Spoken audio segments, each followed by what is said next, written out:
Each step I take just leads me closer home. That's a wonderful, wonderful hymn and encouragement to all of us. I want to encourage you to take your Bible, please, and turn with me to Exodus chapter number 2. And we have a few sheets to pass out. And so we're going to go ahead and bring those. Did you already do it? Okay. Well, I ended up without one myself, so I may need one. So I have to make you do the second run anyway. And so I just had them all in a stack and didn't have one. Thank you so much. So Exodus chapter 2, I'm going to give just a little bit of an overview and a review of what we learned last week. We finished the book of Genesis and entered the book of Exodus, and we've changed the format just a little bit and have been using these lesson sheets, and I've enjoyed kind of that interaction that way.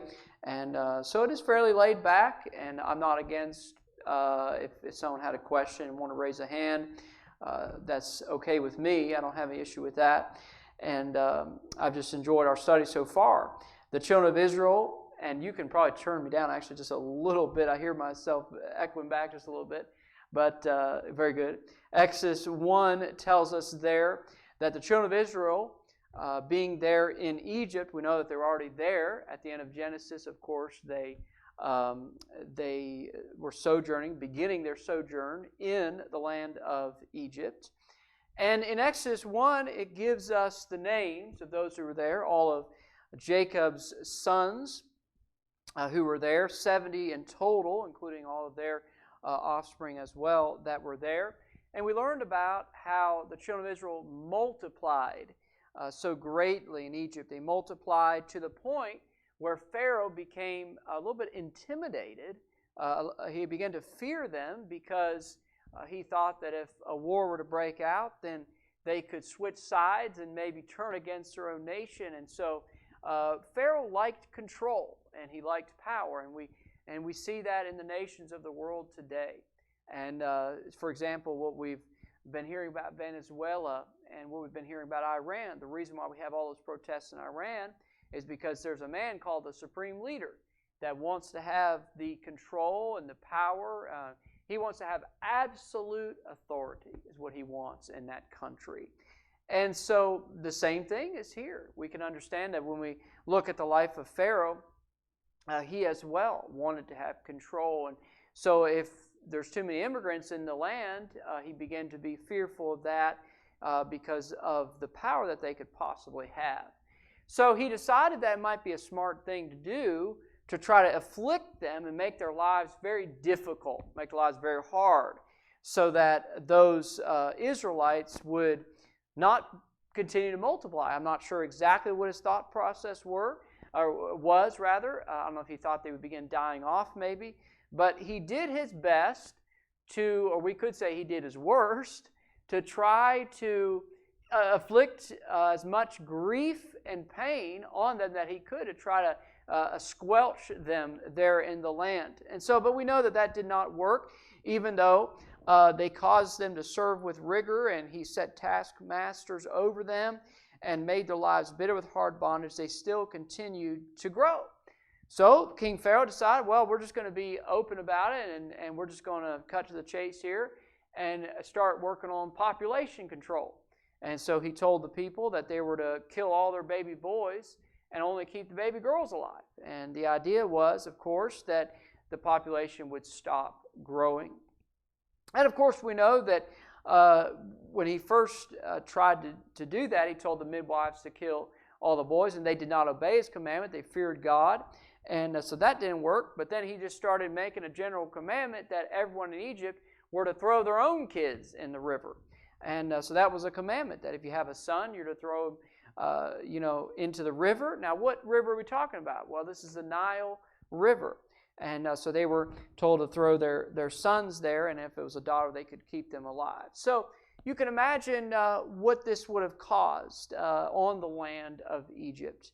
And I'm sure there were some who tried to get around that commandment, but when it really comes down to it, because of the type of government, the type of regime, if you like to call it that, of the time, the mothers and fathers most likely would just obey the commandment because of fear for their own lives.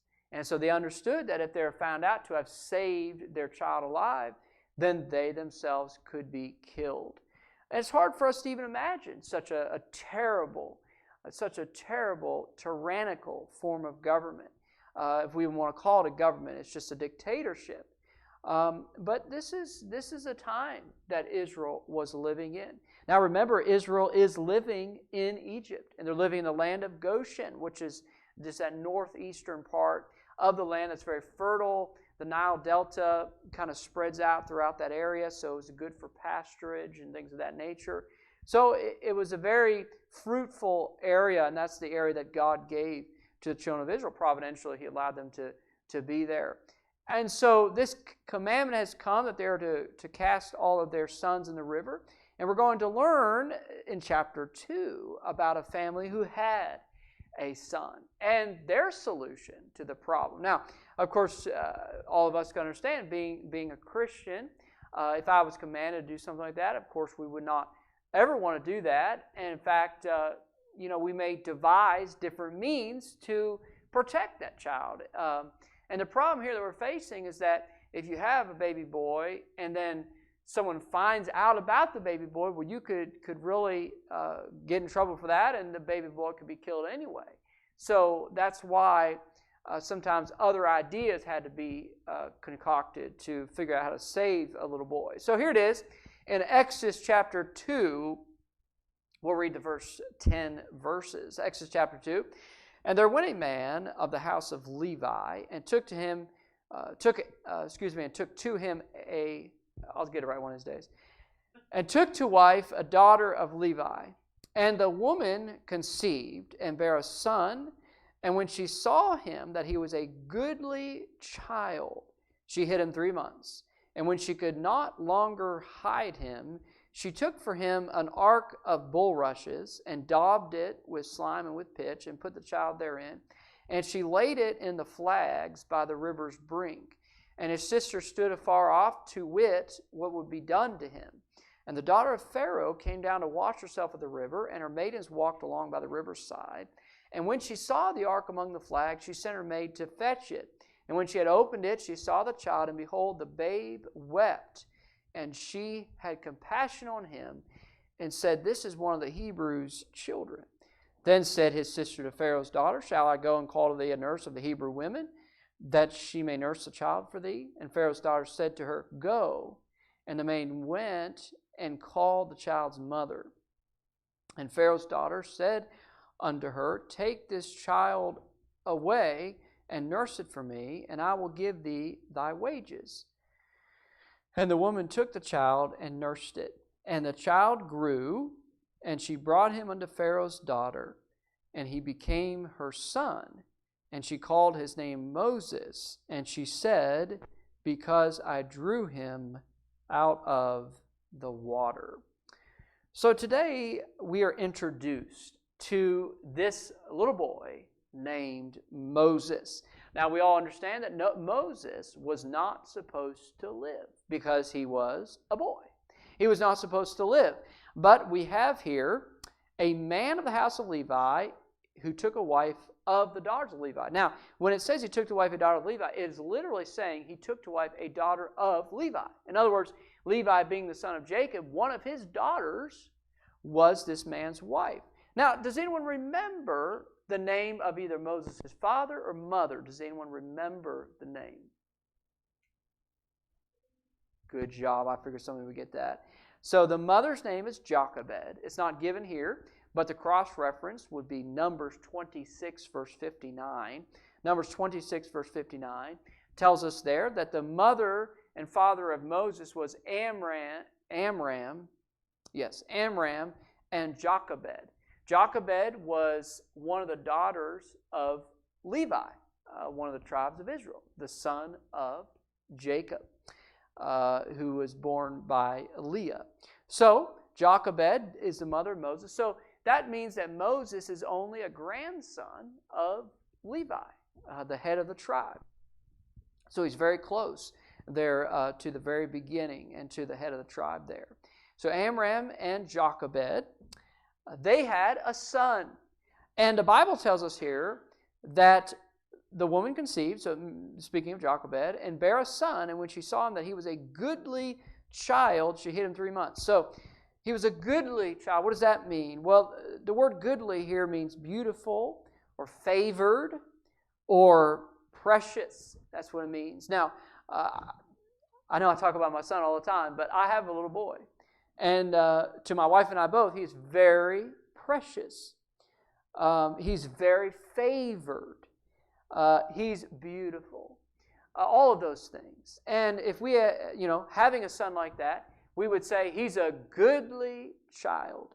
And if you've ever seen a little boy or a little girl, of course we're talking about this little boy here, then you would say, that they're beautiful. That boy, that girl is very beautiful. And that's just the way God made it.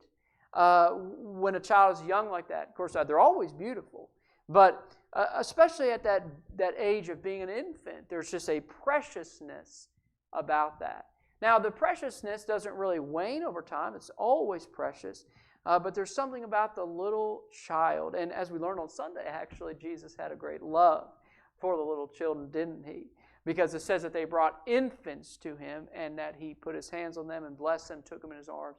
So Jesus had that affinity, that love, that tenderness toward little children. And so there's something very, very precious. I would have to say it's hard to explain. It's not easy to explain the feelings that a mother or father may have for a little one, but it's just the special feelings. And so this father and mother, of course, they had a little boy. It doesn't tell us about them naming him. I believe that they did, but it's not recorded here about any name they gave him. But they had this little boy, and of course they do not want to kill this little boy. Could not imagine that. So the Bible says that they had the baby and hid him for 3 months. Now, we all know that babies make what? Noise. That's right. They make noise. So you can only hide your baby so long. And they knew that the neighbors would hear. And eventually it would come out. Eventually people would know, well, there's a little boy in that house. Well, how's there a little boy in the house? There's not supposed to be a little boy in that house. And so she hid him as long as she could. Was, of course, not going to kill him and hid him as long. So that's actually number one there. The first question. These are all very easy questions. Just kind of keeps our pen engaged, keeps our mind in gear here. How long did Moses' mother hide him after his birth? It was 3 months. 3 months. I love the 3-month stage. I love all the stages, of course, but I specifically remember the 3-month stage. And that's when they really just start to, they can smile a little bit. Babies start to kind of interact a little bit around that time, and they just start to have a little bit of a personality. And so that's when they probably do start having stronger lungs. Now my son had lungs when he came out, but eventually they start being louder and louder and louder. So 3 months she could hide him.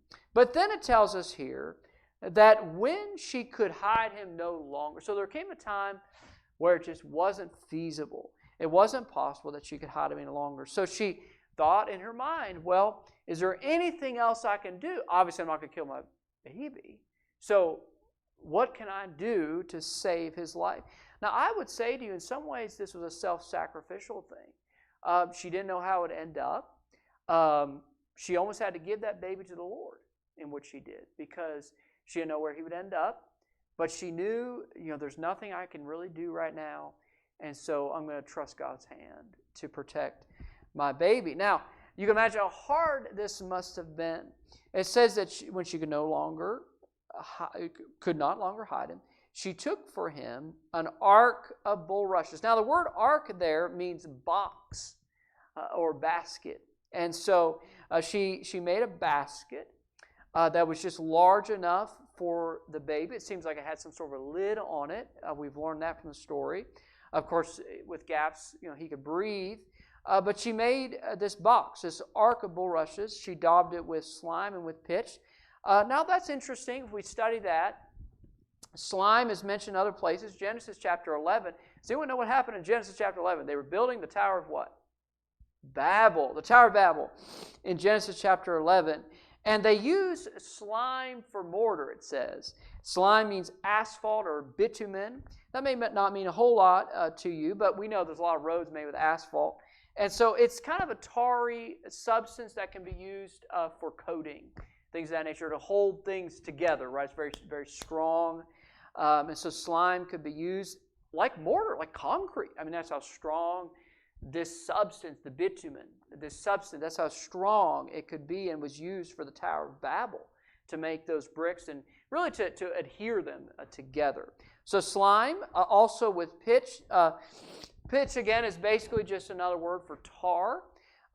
Now, there's another ark in the Bible that was made with pitch. Remember what ark that was?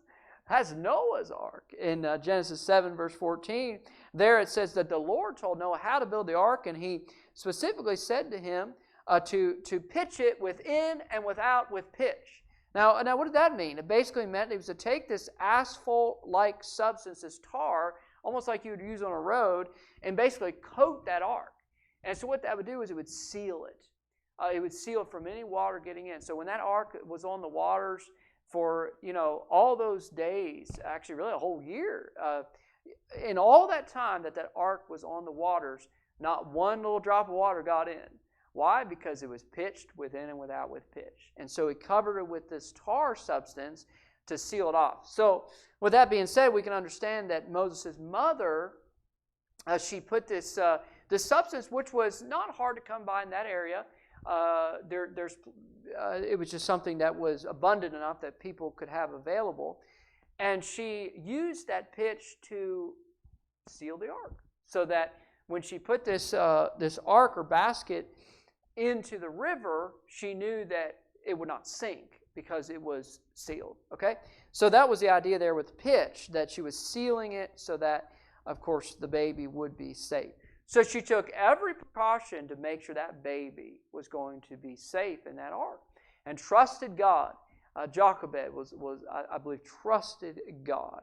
She put the ark there in the river and just said, Lord, I've put him in this safe container, this safe box here, and so I just, give him into your hands.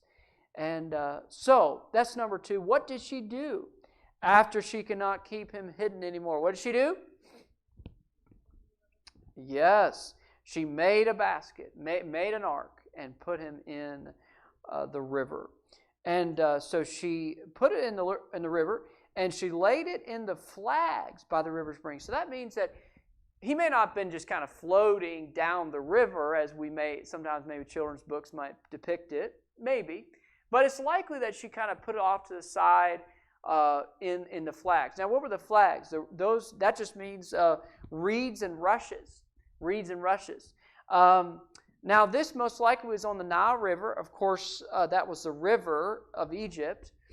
And also the Gulf of Suez, which is the Red Sea Gulf, which is the Red Sea arm that the children of Israel would cross later, was on the east side of Goshen, and then the Nile River was on the west side. So most likely this, of course, was speaking of the Nile, and that's where Pharaoh's daughter would be washing herself. So here in the Nile River, among the flags, the reeds, the rushes, it's a swampy area. A lot of reeds and rushes grow in certain areas of Egypt.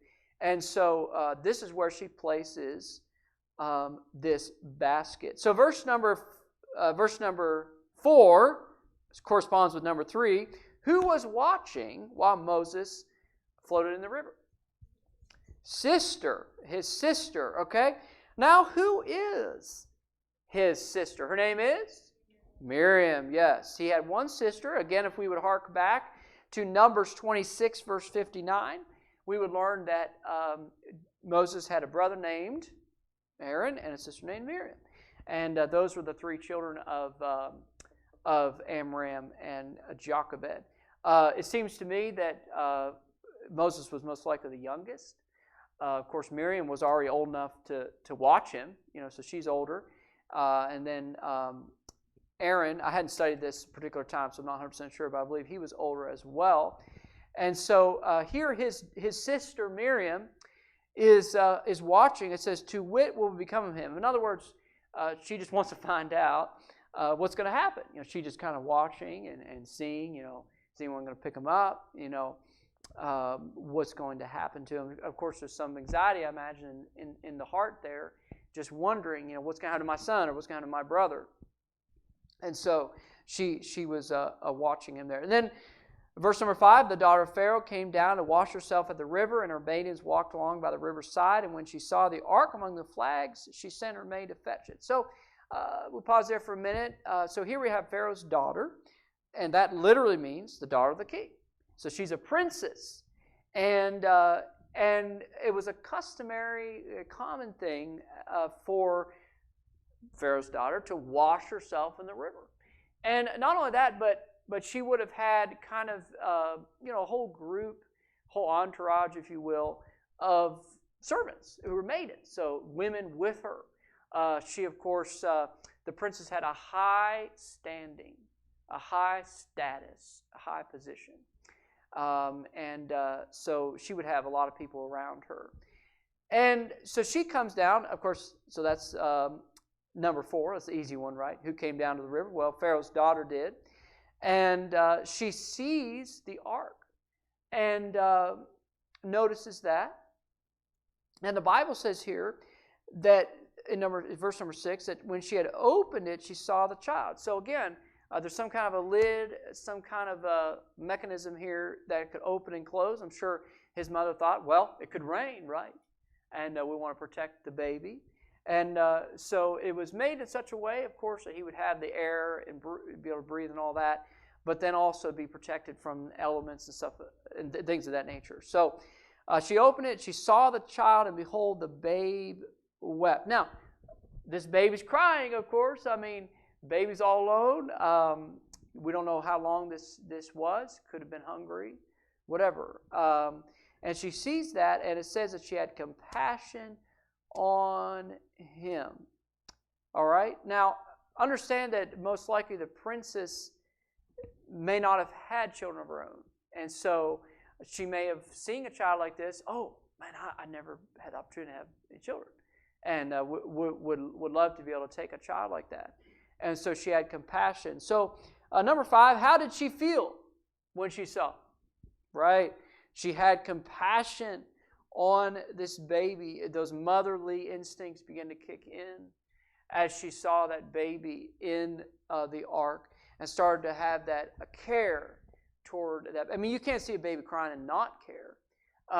But she had that compassion for that baby. And that's, of course, the way God made us, to have that kind of care and compassion. And she said, this is one of the Hebrews' children. How did she know that? Well, there is a difference to the way the Hebrews look and the way the Egyptians look. Complexion of skin, things like that. So it would not be too difficult to determine, this is not Egyptian, this is, Hebrew. And so I think it's worthy of note that the daughter of Pharaoh saved this child, right? Because really her father's commandment was throw him all in the river. So if she was to obey her father's commandment, she would have actually threw him in the river. However, how do you do that? She had compassion on him, and so she did not do that. And so now, one question that we could ask ourselves in verse number 7, as we see, it says, then said his sister, says Miriam, to Pharaoh's daughter, shall I go and call to thee a nurse of the Hebrew women, that she may nurse a child for thee? Now, why did Pharaoh, or why did Moses' mother, Jochebed, put him where she put him? Well, most likely Pharaoh's daughter went out every day, and they knew that she went there, and they knew that there would be women in the area, that they would come to the river every day. And so perhaps, I believe that this was planned, and that perhaps, if we put him here, then they'll see him and save him alive. So this plan was in place. So Miriam says to Pharaoh's daughter, here it is in question number 6. What did Moses' sister ask Pharaoh's daughter? What was the question there that she asked in verse 7? Yes. So, should I go to get a nurse of the Hebrew women?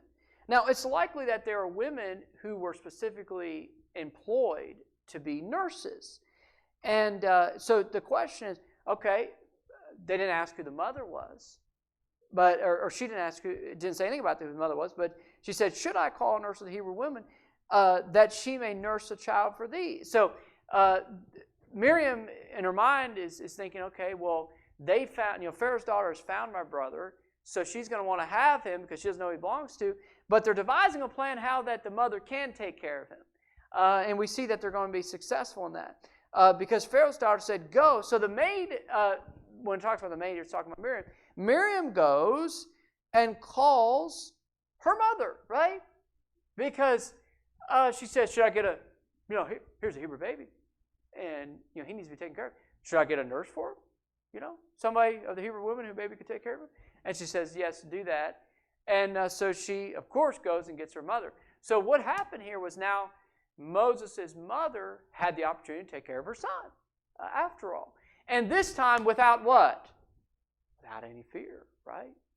Because Pharaoh's daughter was sanctioning this. So she had no fear that that child, if anyone said, why do you have a baby boy? Well, Pharaoh's daughter told me to nurse this baby boy. So that would sanction her taking care of her own son. So that all worked out to be that way. So that was number 7. Who did his sister get to be his nurse? Obviously, his mother. Okay? And then it says here in verse number 9, and Pharaoh's daughter, so this is after Miriam had got the child's mother, Jochebed, and Pharaoh's daughter said unto her, take this child away and nurse it for me. So she's saying this to Moses' mother. Take this child away and nurse it for me, and I will give thee thy wages. So number 8 here, Pharaoh's daughter gave Moses' mother what? Wages. So I don't mean to be funny or strange about this, but she was getting paid to take care of her son. Because, Pharaoh's daughter sees this baby and wants the baby to be her son. She's going to adopt this baby. But, she wants a Hebrew to take care of him at the early age and nurse him when he's really little. And then she would adopt him at a later time. And so she's paying this woman, not knowing, I don't see any indication whatsoever that she knew that this was his mother, paying her to nurse this child. So Pharaoh's daughter said unto her, take this child away and nurse it for me, and I will give thee thy wages. And the woman, this means his mother, took the child and nursed it. And then it says, and the child grew, and she brought him unto Pharaoh's daughter and became her son. So number 9, whose son did Moses become? Pharaoh's daughter. All right, and then it goes on to say, he became her son, and she called his name Moses. Now, who named him that?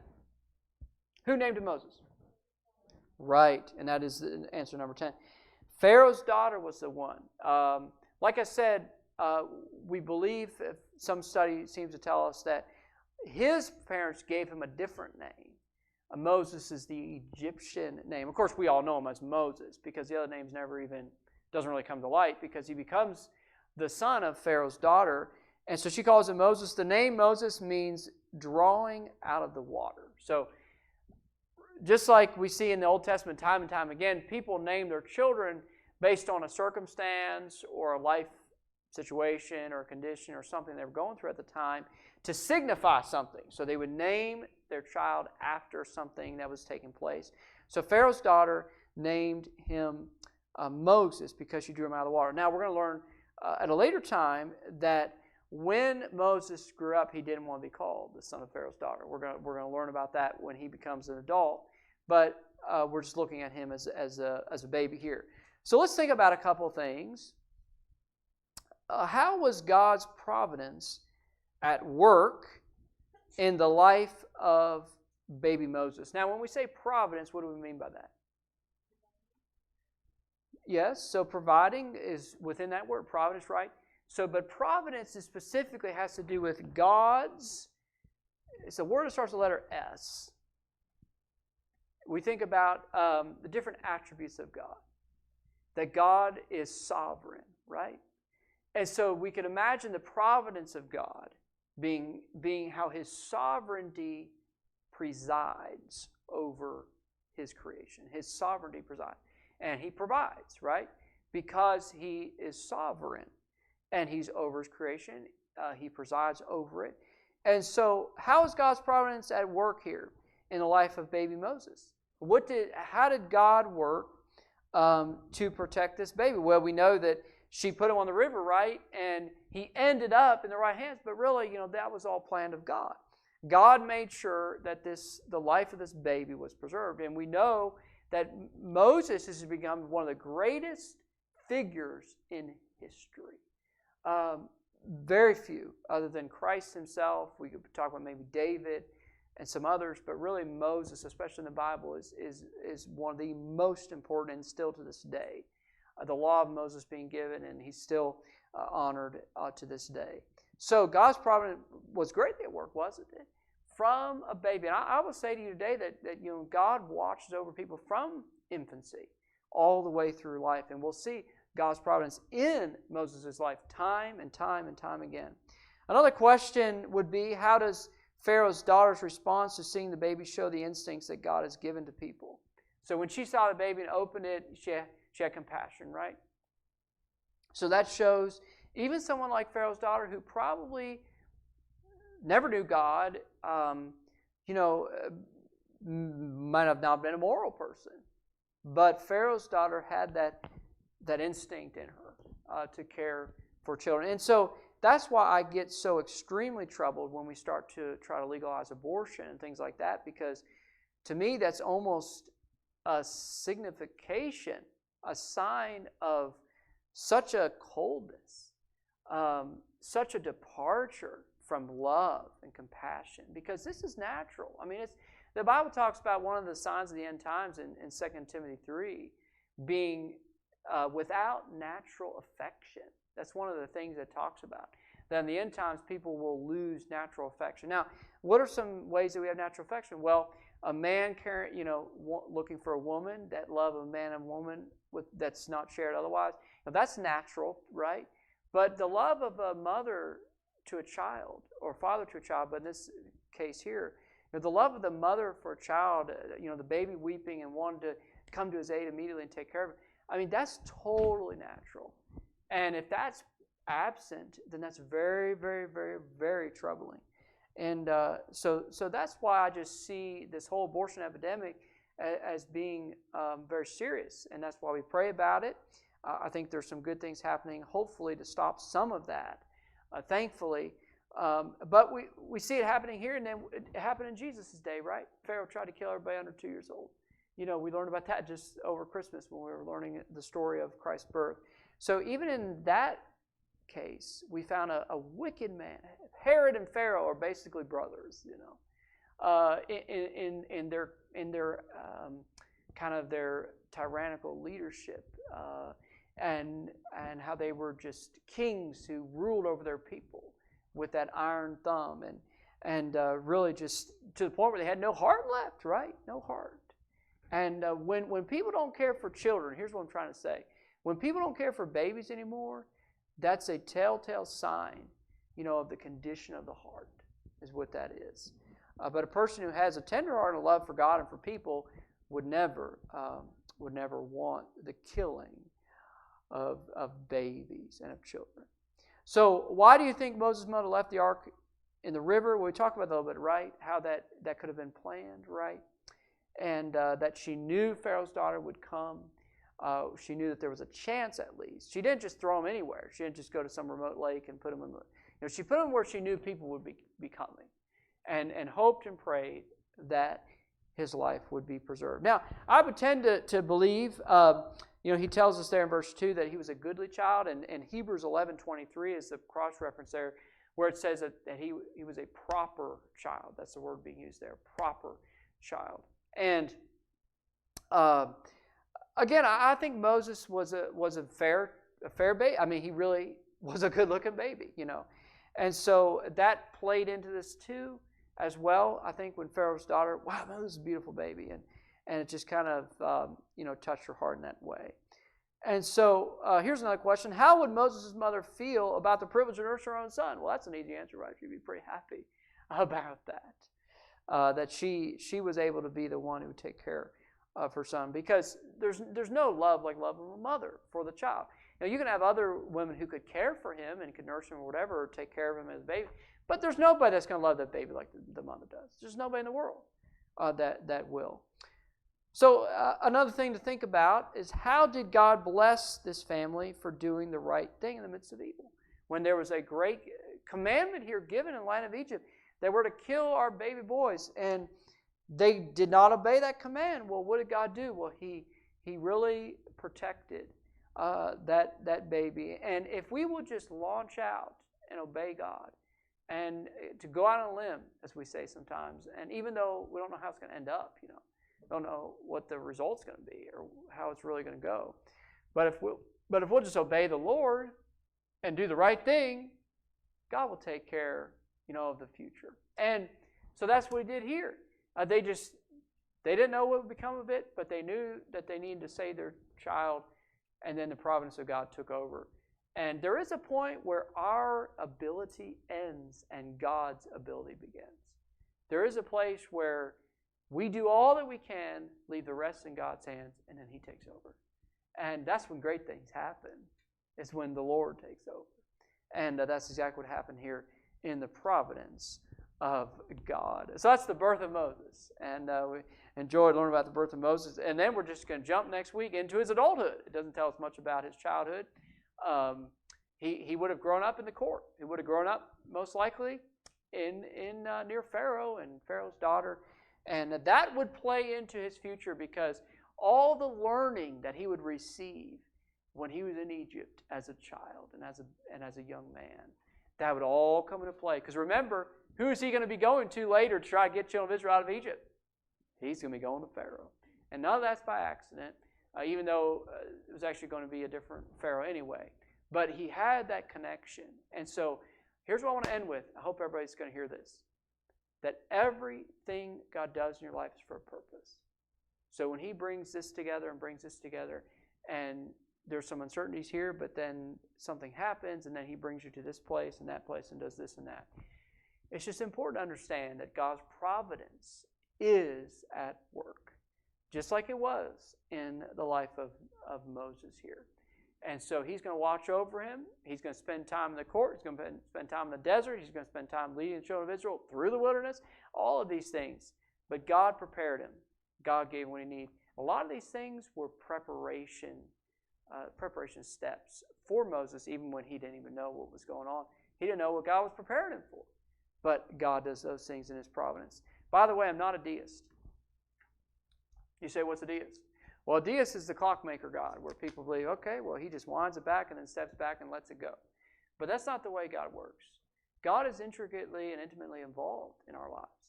And, I truly believe that every step. Now, I do think sometimes for people who are unbelievers and don't know God and they've drifted very far away, they're outside of the will of God. God lets some things happen there, I would say. Kind of lets that go, perhaps a little bit. But I can tell you this, for the Christian, for the believer, just like we see here, God is not aloof. God is not absent or distant from our lives. But He's working in every single situation for a purpose. And I believe that very strongly about God. And God's all-knowing, isn't it? And that means there's nothing in our lives that He doesn't know about. God's not ignorant of anything. And so He's working all those things. All things work together for good, He says in Romans 8:28, to them who are called according to His purpose, and to love God, and to them who are called according to His purpose. So what an encouragement the life of Moses is. Moses isn't going to have an easy life. It's not going to be easy. But what a mighty man of God. The friend of God who spoke face to face with God. Okay, I'm getting ahead of myself. We're going to learn about that later. He's still a baby. And he'll grow up throughout the week. And next week he'll be an adult when we come back. All right? So let's pray together.